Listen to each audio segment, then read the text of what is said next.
तुम्हारा संकल्प था प्रवास का, किंतु मैंने तुम्हें यहाँ बुलाया तो तुम आए। क्यों? क्योंकि आप पीड़ा में थे। केवल इतना ही कारण नहीं था कि तुम मेरे पास आए वत्स। विचार करना इस बात पर।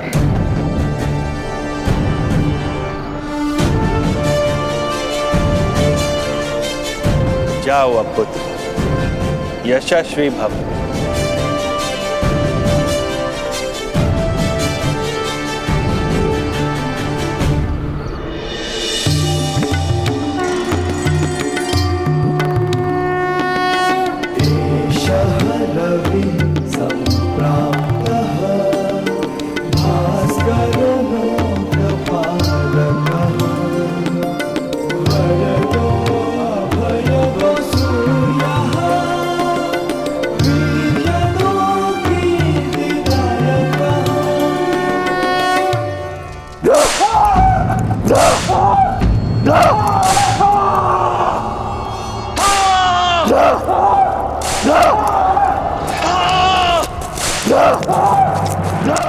रोक दो इन्हें। सिपाहियों, याद रहे, इन्हें अंदर जाने की अनुमति नहीं है। मुझे मेरे आर्य से मिलने दीजिए, मिलने दीजिए मुझे मेरे आर्य से।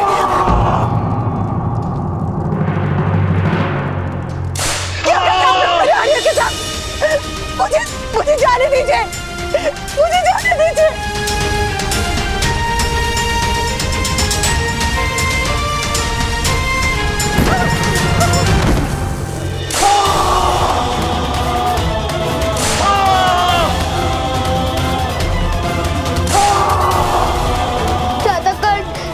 शीघ्रता कीजिए, पिताश्री की रक्षा कीजिए।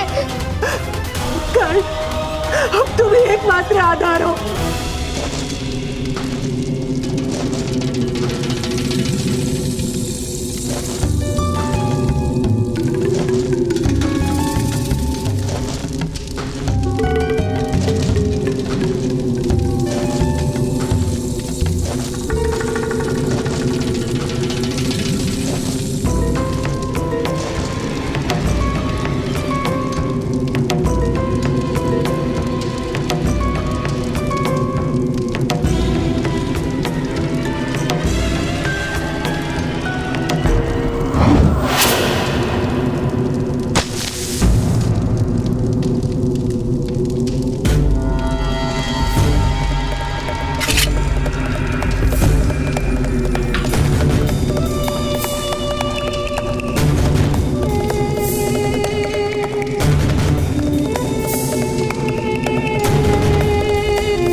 जिस प्रकार तुम्हारे पुत्र ने मेरा हृदय जलाया है, उसी प्रकार ये नमक तुम्हारे घावों को जलाएगा।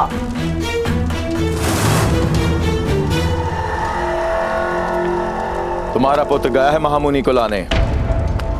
महामुनि को हस्तिनापुर ले आकर वो तुम्हारी मुक्ति मांगने की इच्छा रखता है। मूर्ख है वो। महाराज तुम्हें मुक्त करे उससे पूर्व ही तुम्हारी मृत्यु हो जाएगी। इसका शिरच्छेद क्यों नहीं कर देते महोदय? नहीं कर सकते। परंपरा है कि शिरच्छेद प्रातःकाल ही हो सकता है, और फिर इसकी पीड़ा देख के मुझे आनंद मिल रहा है। इसका त्याग कर शीघ्र मृत्यु देने का क्या प्रयोजन? मार खाते खाते ही इसकी मृत्यु हो जाएगी। प्रातःकाल की प्रतीक्षा मत करना मदंजय, अन्यथा तुम्हारी मनोकामना पूर्ण नहीं हो पाएगी। मेरा पुत्र अवश्य सफल होकर आएगा, और विश्व की कोई भी माया या शक्ति उसका मार्ग नहीं रोक सकती।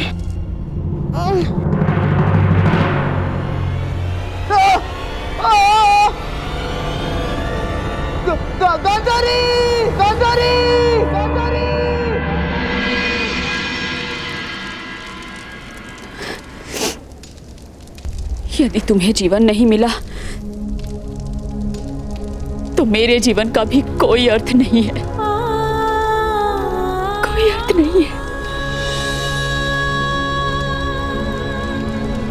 तुम्हारे पिता हमारा त्याग करें उससे पूर्व हमें संसार का त्याग कर देंगे।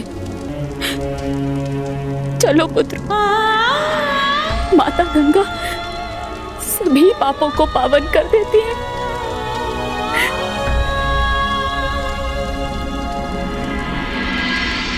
महामुनि व्यास,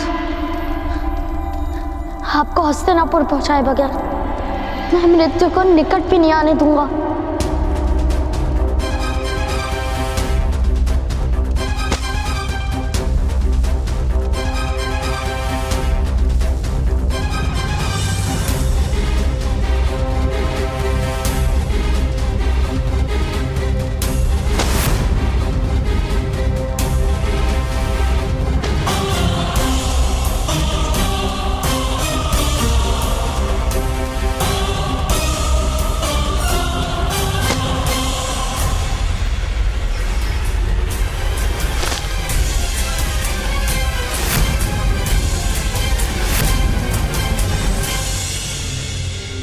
मेरा संकल्प है महामुनि, मैं आपको महारानी गांधारी तक पहुंचा कर ही रहूंगा।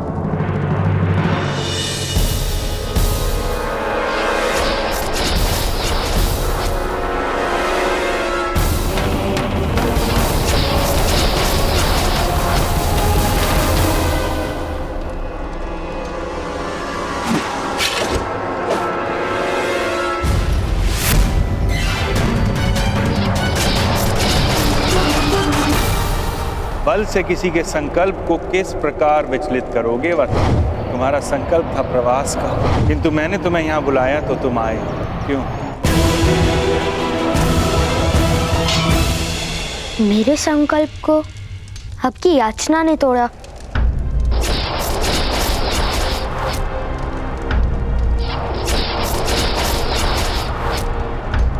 सब माया है। मेरा कवच प्रकट नहीं हुआ, अर्थात सब माया है।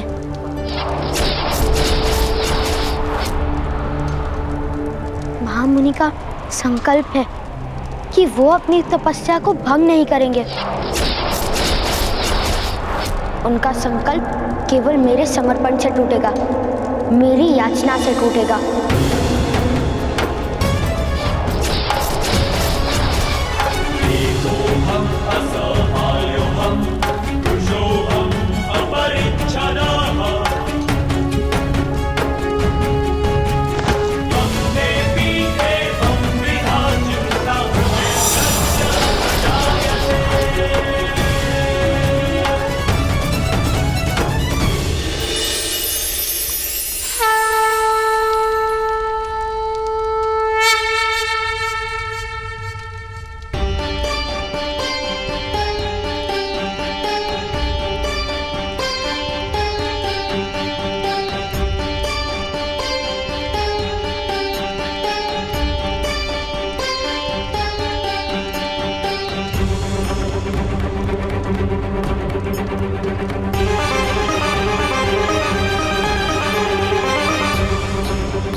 अद्भुत पुत्र, अपने एकांत की सुरक्षा हेतु हमने इतनी यंत्रणाएं बनाई थी, किंतु उन सब को पार करके केवल तुम ही पहुंचे हो हमारे पास।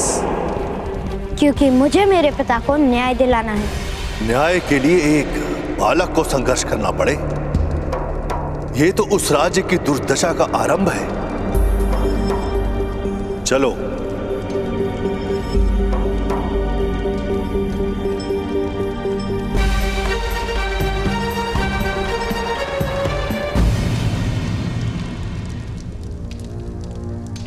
परंतु पुत्र, क्या सूर्योदय से पूर्व महारानी गांधारी तक तुम मुझे पहुंचा पाओगे?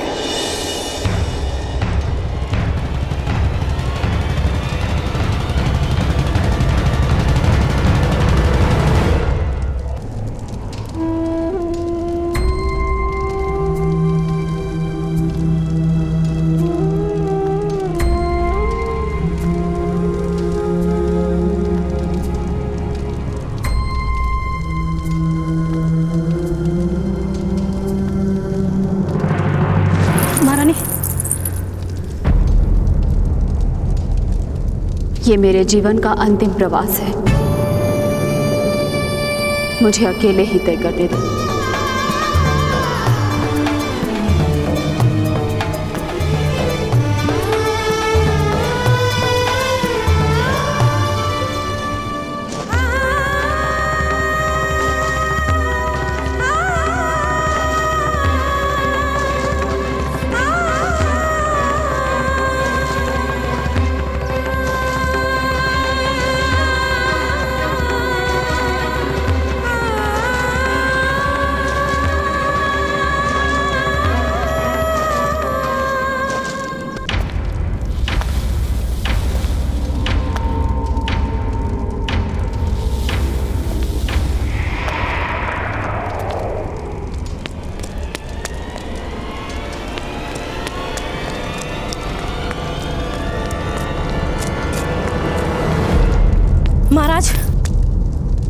महाराज, महारानी गांधारी गंगा नदी में समाधि लेने जा रही हैं।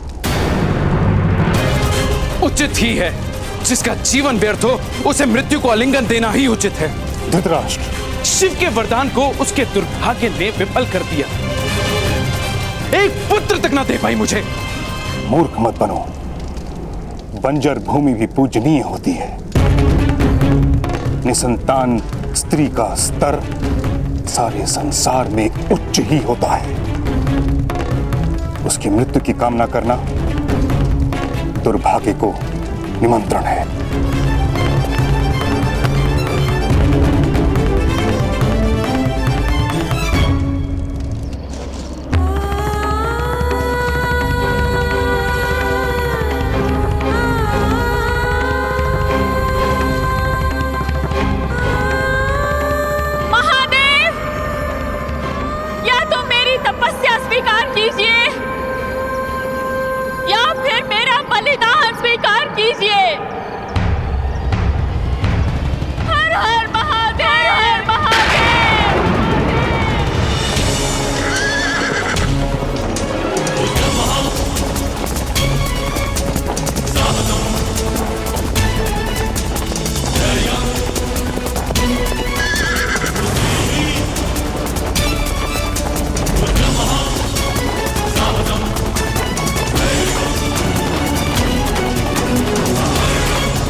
तुम्हारी मृत्यु का समय निकट आ रहा है अधिरथ।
पुत्र कर्ण, रथ माता गंगा की ओर ले चलो।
वत्स गांधारी, ईश्वर पर इतना भी विश्वास नहीं।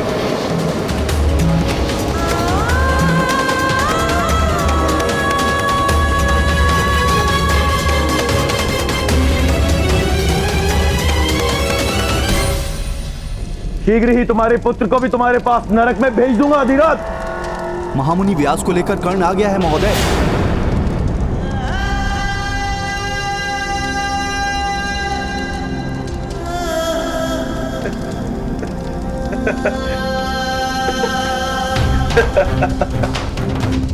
मेरे पुत्र ने मेरी रक्षा कर दी मदनजय।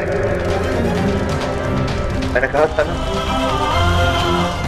अब अपनी रक्षा की चिंता करो।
मैंने कहा था ना राधा,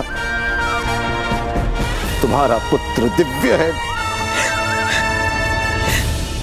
पुत्र कर्ण, तुम वास्तव में दिव्य हो।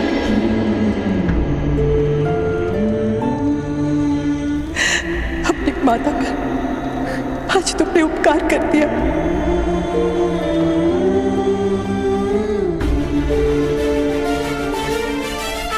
नहीं माता, तुम ही तो कहते हो ना कि माता पे उपकार और संतान का धिक्कार संभव नहीं।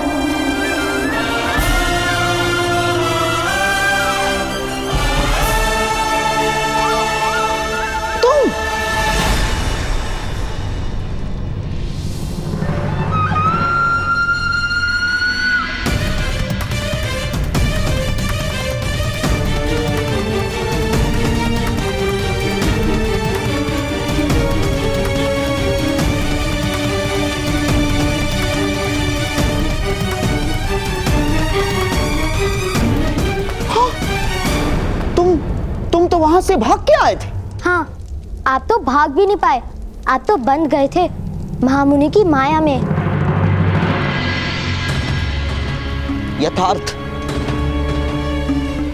यथार्थ कह रहे हो बालक। असफल हो गया मैं। मेरी सफलता मैं आपको दे देता हूँ। मुझे सफलता का कोई मोह नहीं। मुझे तो केवल मेरे पिताश्री की रक्षा करनी है।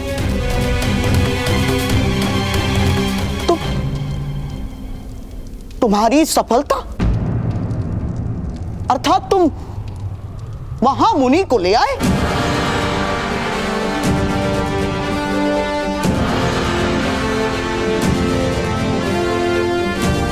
हाँ, वहां बैठे हैं महाराज और महारानी के साथ।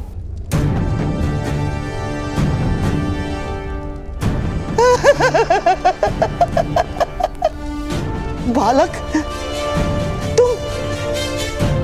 तुम वास्तव में अद्भुत हो बालक। अद्भुत अद्भुत। किंतु मेरे पिताश्री का क्या होगा? सैनिकों, इस बालक के पिताश्री को राजसभा में ले आओ।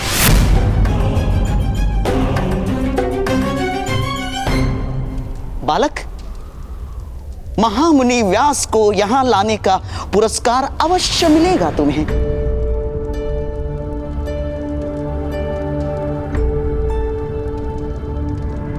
अद्भुत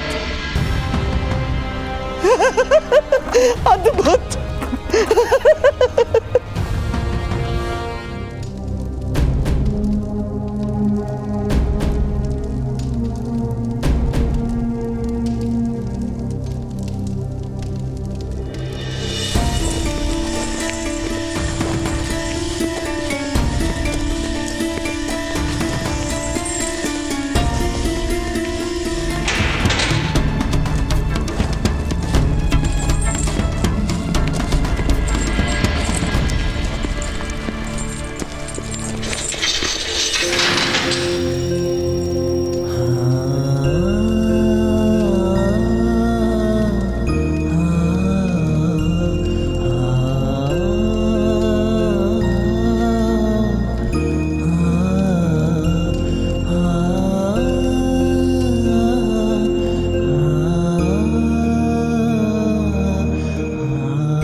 अभिनंदन अधिरथ, अभिनंदन। देखो भाइयों, इसके पुत्र ने पराक्रम करके जीवन दान दे दिया इस हत्यारे को।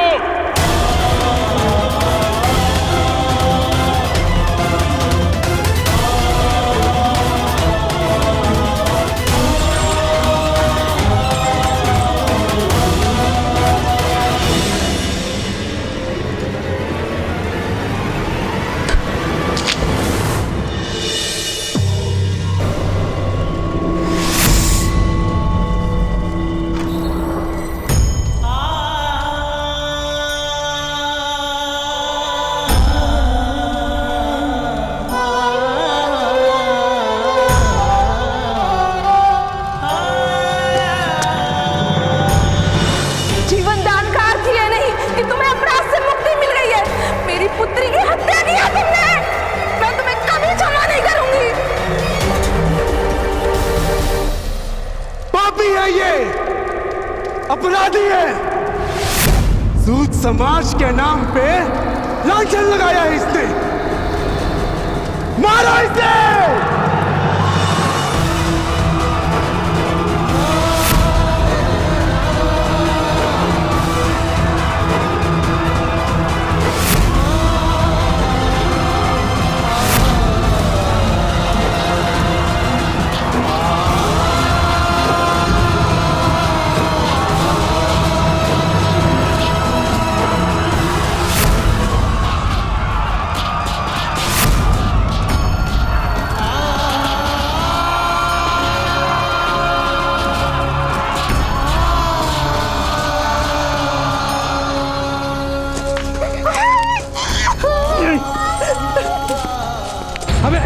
के साथ समाज में नहीं रहना है। जा भाई जा, अपने परिवार को लेकर कहीं और चला जा।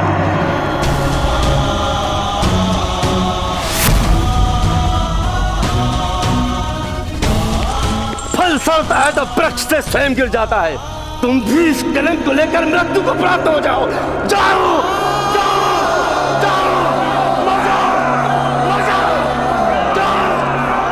हमें ऐसे व्यक्ति के साथ समाज में नहीं रहना है। भाई जा, अपने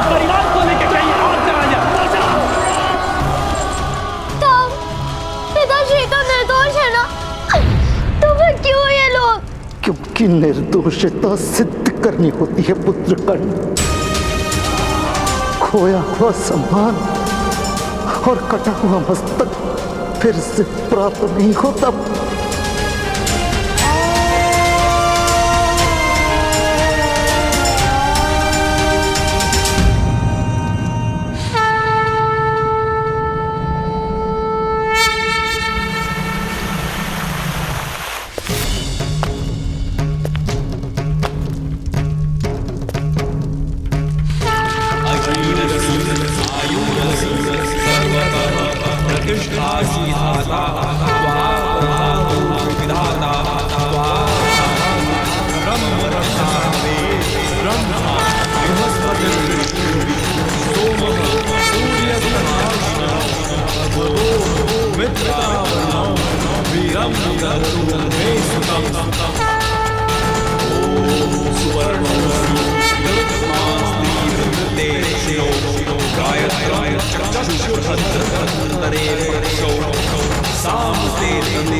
वत्स गांधारी, तुम्हारा कल्याण। शीघ्र ही भगवान शिव का वरदान सफल होगा। 100 पुत्रों के कलनाद से तुम्हारा भवन गूंज उठेगा। मैंने 101 घड़ों में 101 जीव स्थापित किए हैं। 101 महामुनि? तुम्हें एक कन्या प्राप्त करने की इच्छा थी ना वत्स गांधारी? महादेव ने तुम्हें 100 पुत्रों के साथ एक कन्या का भी दान दिया है। इन घड़ों में औषधि और तेल में सारे जीव आकार प्राप्त कर रहे हैं। समय अनुसार एक एक कर सबके जन्म होंगे।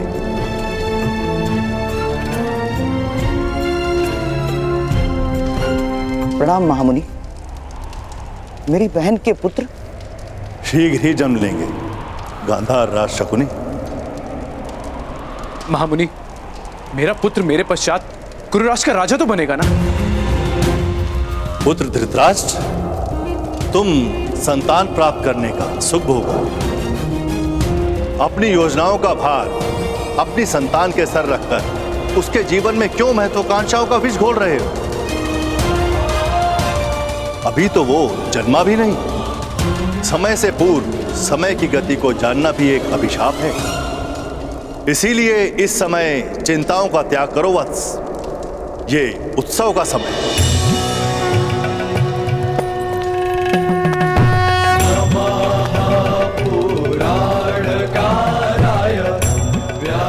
आपने मेरी संतानों को जीवन देकर मेरी श्रद्धा को जीवन दान दिया है। आपकी कृपा के इस ऋण से कैसे मुक्त हो पाऊंगी मैं? कृपा और ऋण, अगर कृपा का ऋण चढ़ता तो मनुष्य ईश्वर की कृपा के तले दबकर मर चुके होते। ऋण उपकार का चढ़ता है, कृपा का नहीं। तुम्हारे माथे पर यदि कोई ऋण है तो वो उस बालक का जो हमें यहां तक लेकर आया।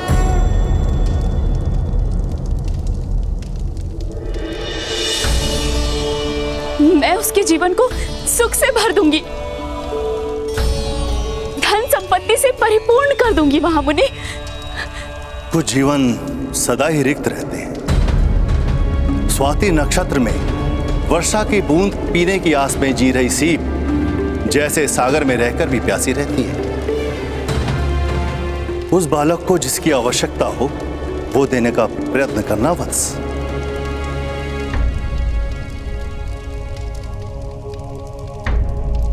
सैनिक, उस बालक और उसके पिता को राज्यसभा में प्रस्तुत किया जाए। जी महाराज।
मेरे निकट आओ।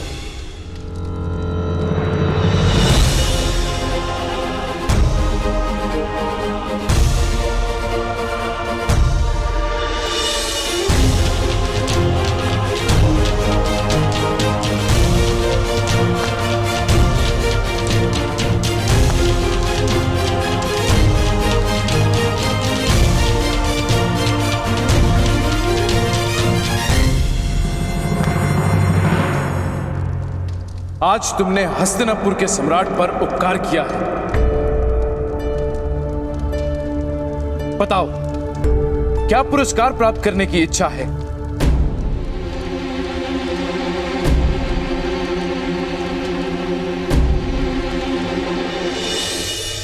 मेरे पिताश्री को मृत्युदंड दिया गया है महाराज। वत्स, मैं इसी क्षण तुम्हारे पिता के सभी अपराधों को क्षमा कर उन्हें मुक्त करता हूं।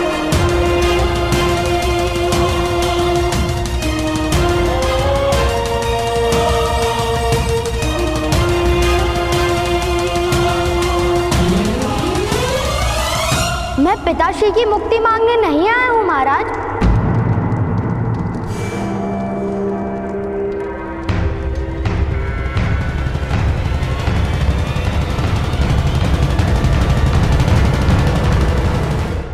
मुक्ति मांगने नहीं आए तो फिर क्या आशा है वत्स?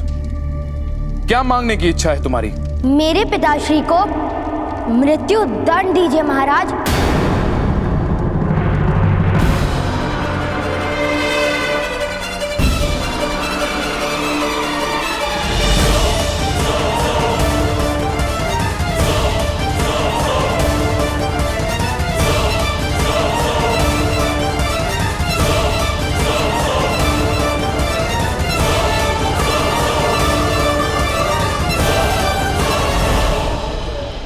पुत्रकर,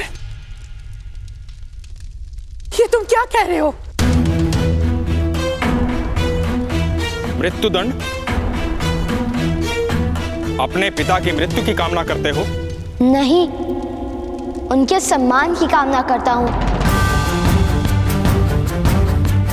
जब मैं महामुनि को लेने गया था तब मेरे हृदय में केवल मेरे पिताश्री के जीवन का महत्व था, किंतु आज समझ में आया कि सम्मान से रिक्त जीवन और जल से रिक्त पौधे एक समान होते हैं।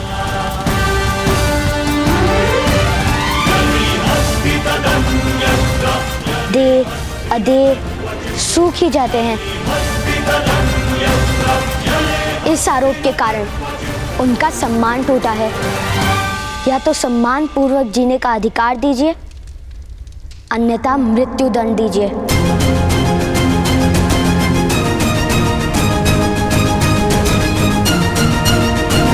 पुत्र, तुम अपने पिता से उनके जीवन का अधिकार छीन रहे हो।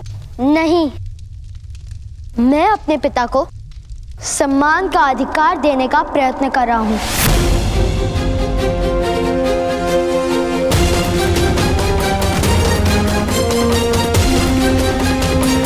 क्या तुमने अपने पिता से पूछा कि वो मृत्यु के लिए सज्ज हैं?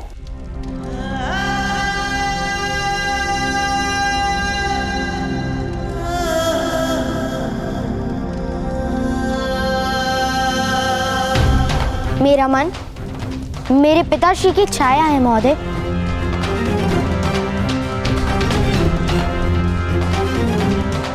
मैं अपने मन को प्रश्न करता हूं, तब उसका उत्तर मेरे पिताश्री देते हैं।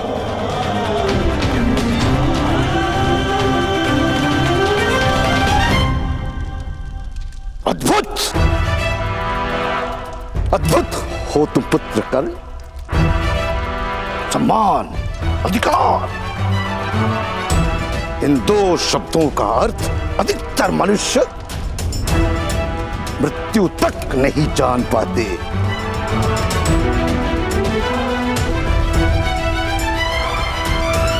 क्या आशा है बालक? मेरे पिताश्री ने उस भुगत ग्राम के कुएं में विष नहीं डाला था।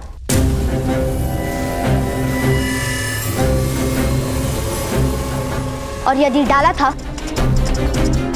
तो समग्र समाज के सामने सिद्ध कीजिए कि मेरे पिताश्री ने अपराध किया है।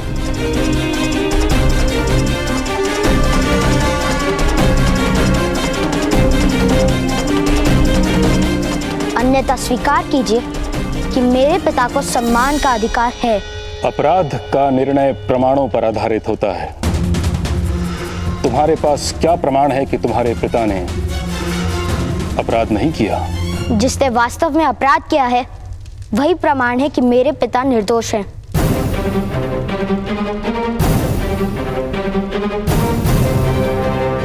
कहां है वो व्यक्ति? उसे इस सभा में उपस्थित करो।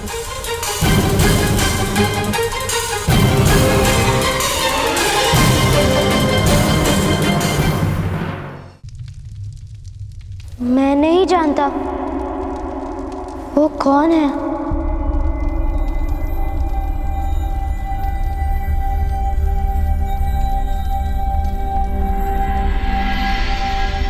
आप उसे ढूंढिए महोदय। मेरे ताऊ कहते हैं कि अपराधी को ढूंढकर उसे दंड देना राज्य का कर्तव्य होता है।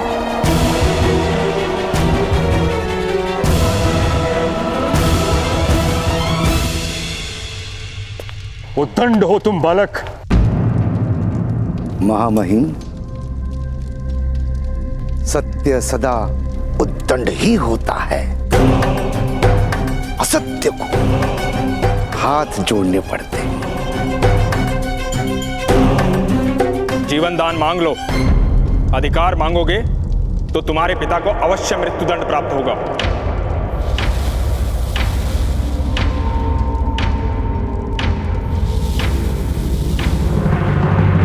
मेरे पिता ने शिक्षण दिया है कि हम सूत हैं, श्रम करके धन कमाते हैं, दान नहीं लेते।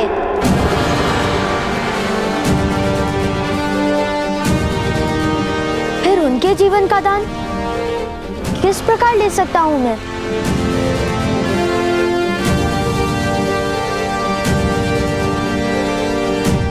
मैं उस अपराधी को राज्यसभा में अवश्य उपस्थित करूंगा।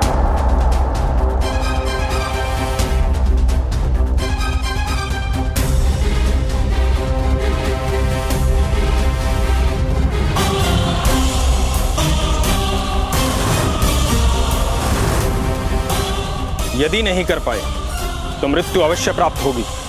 फिर दया नहीं दिखाई जाएगी। अपराध सिद्ध हो ही नहीं सकता महोदय। मुझे मेरे पिताश्री पर पूर्ण विश्वास है।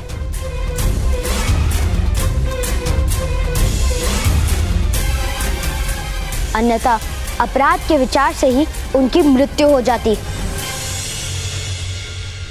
कल प्रातःकाल तुम अपराधी को प्रस्तुत करो, अन्यथा तुम्हारे पिता को दंड प्राप्त होगा।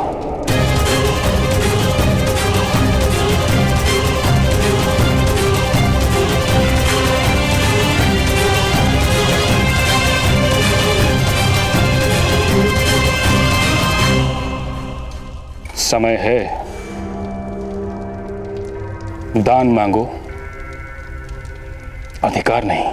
मेरे ताऊ कहते हैं कि अधिकार तो ईश्वर देता है, मनुष्य तो केवल उसे स्वीकार करते हैं।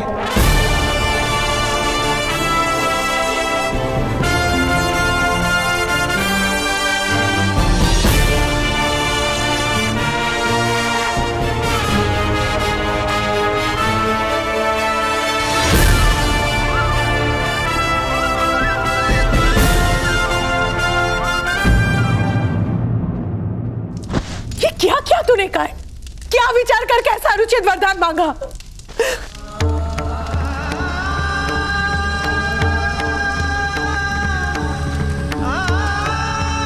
पिताश्री की आंखें सदा आकाश को देखती थी।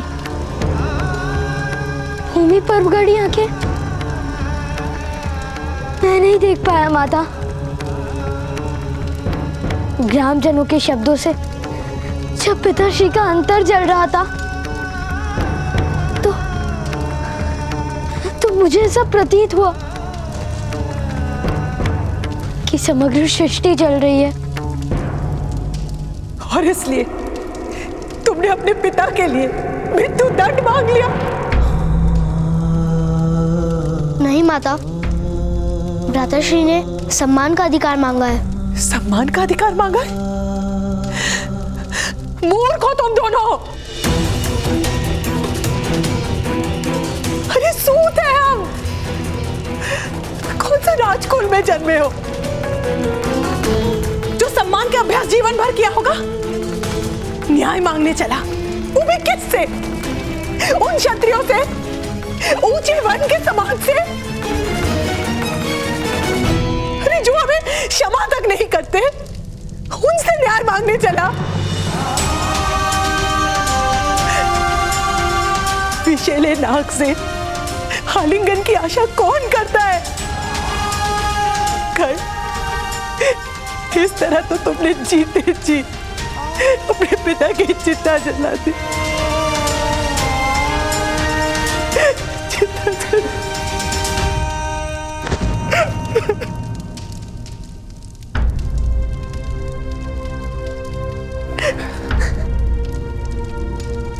राधा,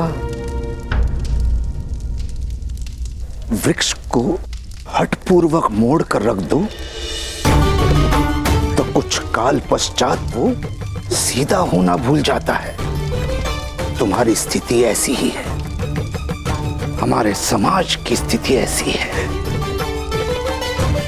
हमें सम्मान और स्वतंत्रता का मूल्य ही अब समझ में नहीं आता। किसने मांगी स्वतंत्रता आपसे? किसे अपने जीवन से पीड़ा है?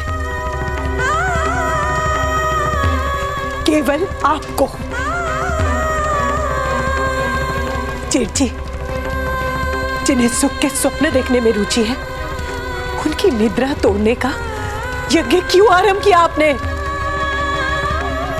और उस यज्ञ में मेरे आर्य की बलि क्यों देना चाहते हैं आप? नहीं माता, पिताश्री का बलिदान नहीं होगा। भ्राताश्री पे विश्वास रखिए।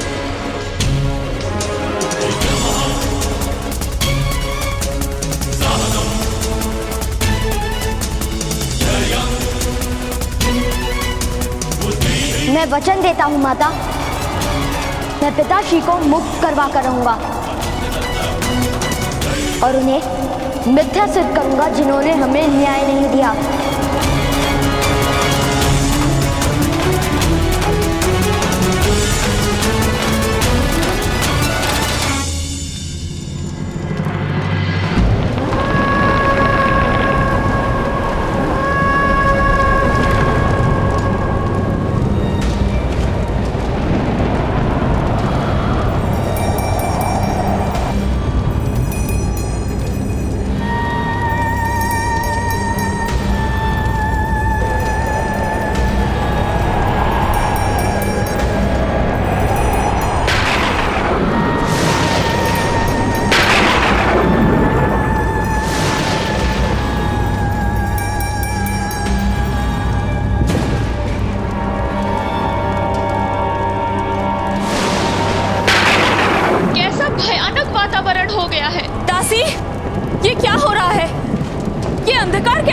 वायु के कारण दिए और मशाल दोनों बुझ गए।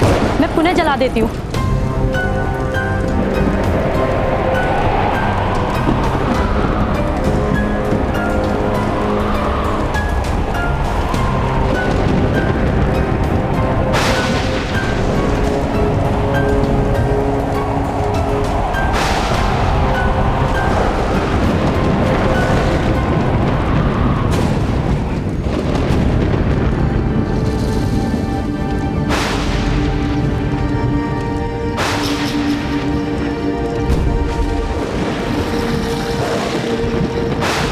योजना यह है कि जिसने भी उस कुएं के जल में विष डाला है उसे बंदी बनाना होगा।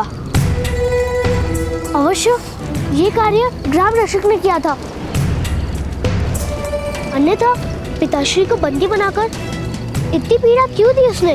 राजसभा में कर्ण के कारण उनका अपमान हुआ था, अवश्य उसी का प्रतिशोध ले रहे हैं वो। लोहारों और सूतों में संघर्ष करवाकर कर्ण को अपराधी घोषित करने की इच्छा है उनकी। यदि ऐसा है तो विष अवश्य उद्यक्ष ने मिलाया होगा। मेरे पिताश्री कह रहे थे कि ग्राम रक्षक के सारे नीच कार्य वही करता है। मैंने सुना है कि उद्यक्ष महोदय जंगल के रास्ते शिव मंदिर की ओर जा रहे हैं। चलो उसका दमन करना होगा हमें।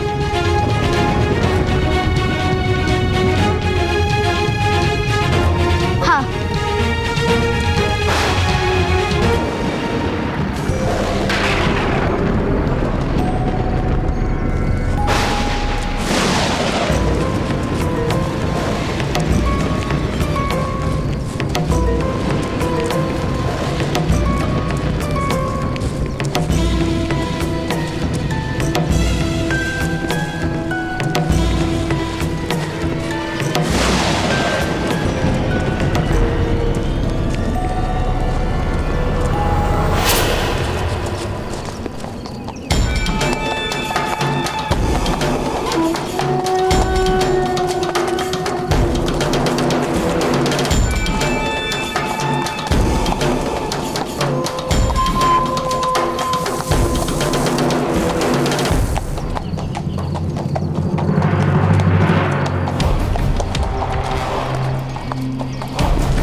सियार,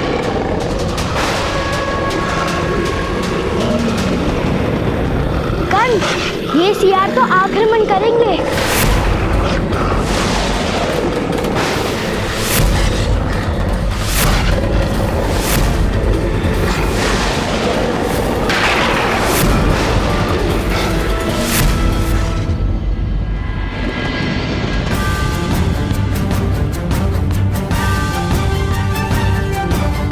इस आरोप के कारण उनका सम्मान टूटा है।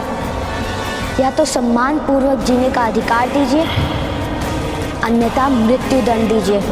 अधिकार तो ईश्वर देता है, मनुष्य तो केवल उसे स्वीकार करते हैं। कल्याण हो महामहिम।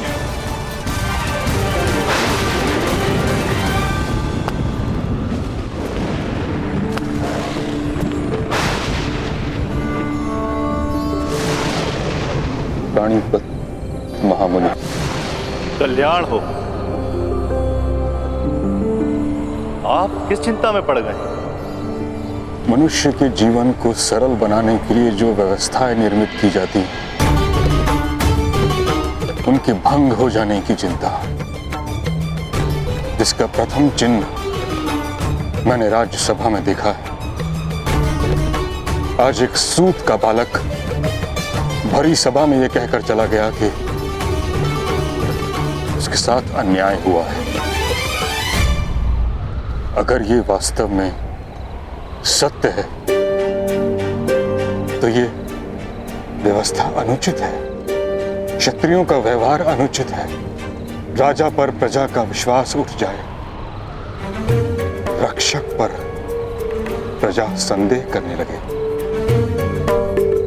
प्रजा असंतुष्ट हो तो इससे विद्रोह जन्म लेता है। क्या नीच वर्ण के मनुष्य को सम्मान और न्याय का अधिकार नहीं? नहीं महामुनि, ऐसा कदापि नहीं। सम्मान और अधिकार इन दोनों में किस प्रकार भेद हो सकता है? सभी तो परमात्मा के अंग हैं। किंतु व्यवस्था ऐसी हो गई है कि नीच वर्ण के मनुष्य का दमन और शोषण होता है। किंतु प्रत्येक मनुष्य को शस्त्र उठाने का अधिकार भी तो नहीं दिया जा सकता। अंकुश से अनुशासन रहता है और अनुशासन से न्याय। यथार्थ कह रहे हैं आप, किंतु शस्त्र धारण करने वाला अपनी बुद्धि, विवेक और ज्ञान का त्याग कर रहा है, यह भी तो सत्य है। अर्थात एक उत्तम व्यवस्था शोषण का कारण बनती जा रही है।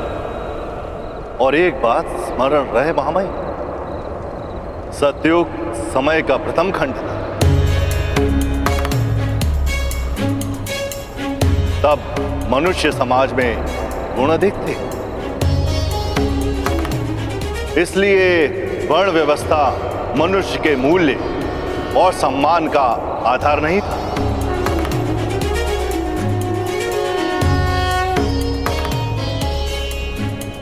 किंतु समय के साथ दुर्गुणों की वृद्धि होती है।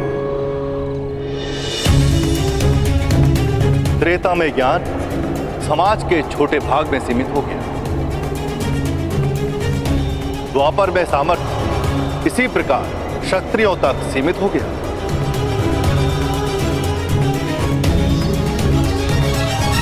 ज्ञान और सामर्थ्य पर सामान्य प्रजा का अधिकार चला गया।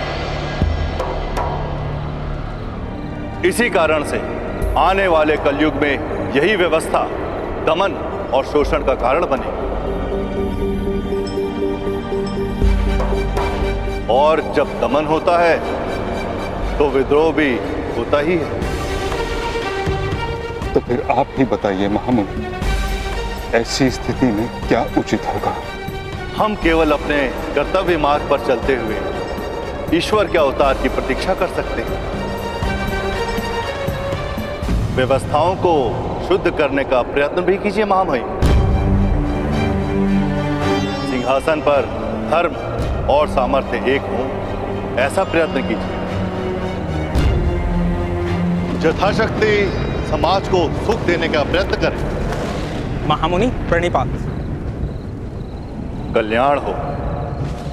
ताश्री, भ्राता पांडु के यहां से समाचार आया है। सब कुशल तो है विदुर? संतान का जन्म सदैव कुशल ही होता है महामहिम। पांडु का दूसरा पुत्र जन्म ले चुका है। भीम। महामुनि, धृतराष्ट्र को पुत्र का सुख कब प्राप्त होगा? पुत्र का सुख तो शीघ्र ही प्राप्त होगा। किंतु पुत्र से सुख प्राप्त होगा कि नहीं, ये प्रश्न है।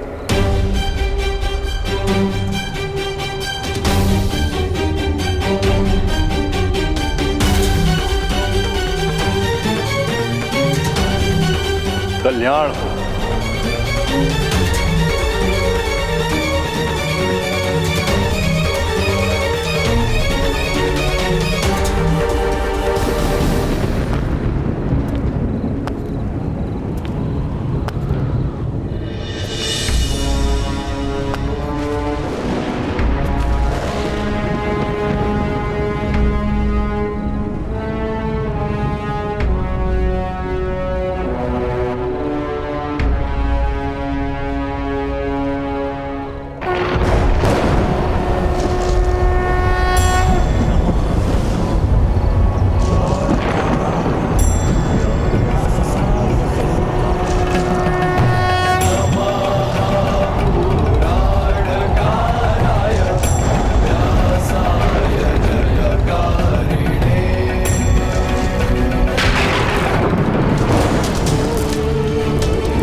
कुछ नहीं होने दूंगी मैं पुत्र। तुम्हारा जन्म होगा।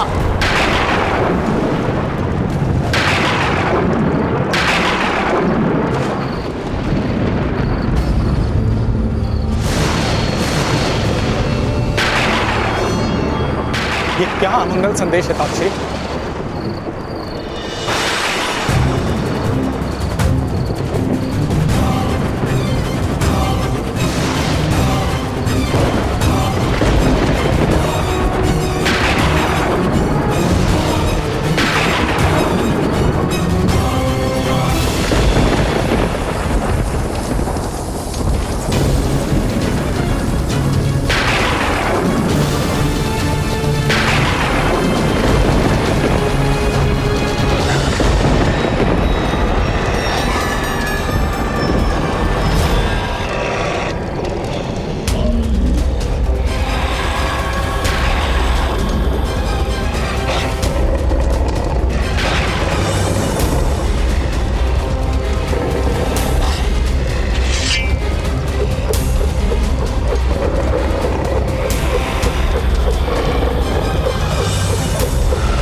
पवन इतनी गति से क्यों चल रही है? ये ध्वनियां क्या हो रहा है ये?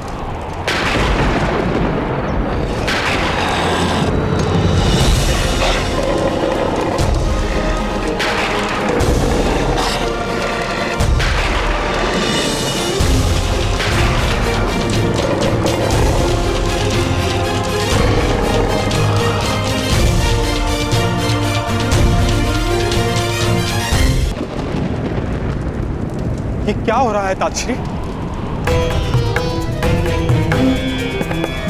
पुत्र का सुख तो शीघ्र ही प्राप्त हो, किंतु पुत्र से सुख प्राप्त होगा कि नहीं, ये प्रश्न है।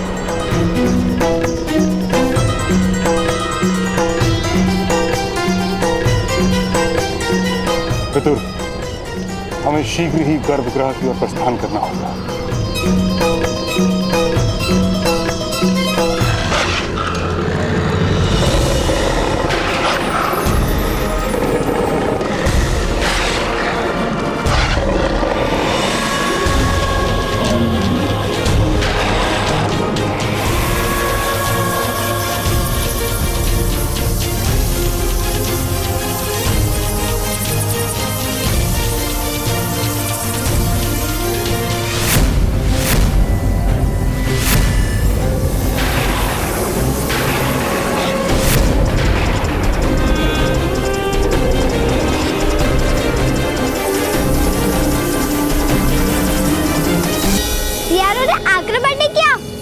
आश्चर्य है।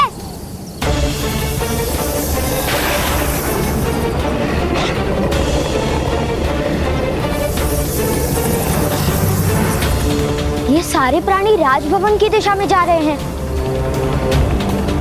माता कह रही थी कि जब भी कोई अमंगल घटना घटती है तो उसका आभास प्राणियों को सबसे पहले हो जाता है। ऐसी क्या घटना हो सकती है राजभवन में?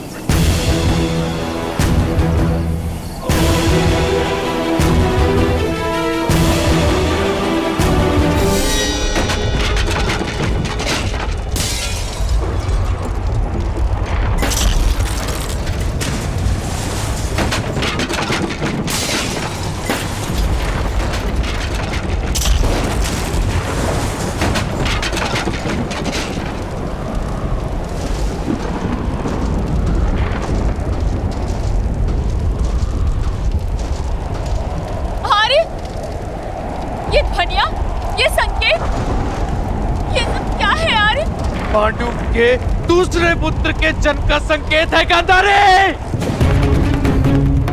पुत्र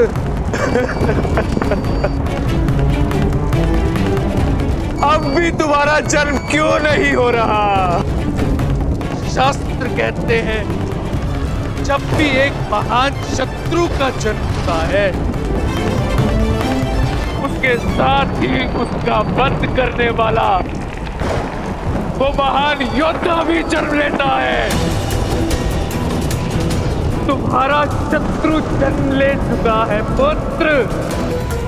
पांडु का दूसरा पुत्र भी जन्म ले चुका है। अब तुम्हारे जन्म का समय है वत्स। मेरी सभी आशाएं तुमसे जुड़ी है। जन्म लेकर अपने पिता के अशांत हृदय को शांत करो पुत्र। जन्म लो, जन्म लो पुत्र, जन्म लो पुत्र।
पुत्र